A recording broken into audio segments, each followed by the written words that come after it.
The audio panel is completely controlled through the GTN750 touchscreen commands through the menus. The left side is the COM audio control. The bottom frequency is what you tap to enter a frequency. You don't have to enter the leading one. All the frequencies begin with 1, so you can just type the 216 to get 121.6, and then tap the top frequency to flip-flop. You can also just directly enter the frequency and then hit the transfer button. It'll directly enter the frequency into the active position of the COM radio.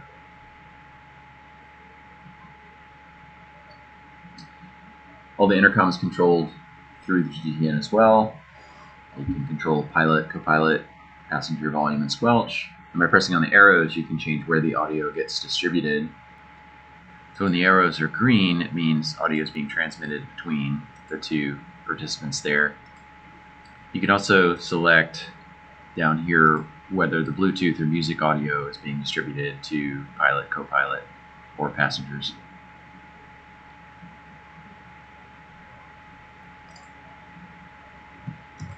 The audio panel controls are also here. You can select which radios, COM and nav, are audible and which ones are being used to transmit. You can also just press on the mic to switch which one is transmitting, or on the mon to select which ones are selected to listen. There's a split mode, so the pilot and co-pilot can hear and transmit on different radios. There are playback controls, just like in the G1000. There's also 3D audio. So the audio panel is stereo, and if your headset is stereo, you'll hear one radio in one ear and one radio in the other when you have two of them selected. You do have to activate this on your headset. You have to make it stereo, usually by flipping a little jumper switch under the battery.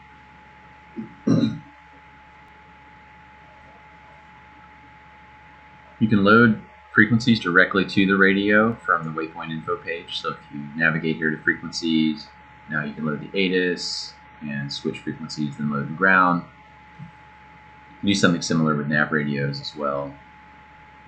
You can connect ForeFlight to the panel. You go into Bluetooth settings under Connects Setup, GMA35C Setup, and look under Paired Devices. That puts the device in discovery mode, and you'll see November 182 Echo Echo audio panel. So when you pair with that, as you can see there, it'll show up on that page that you're paired. Now all the audio from your tablet will be sent via Bluetooth to the audio panel. So you'll hear ForeFlight enunciations, which runway you're approaching, 500-foot AGL warnings, 3-mile final warnings, that sort of thing will all be transmitted through the audio panel.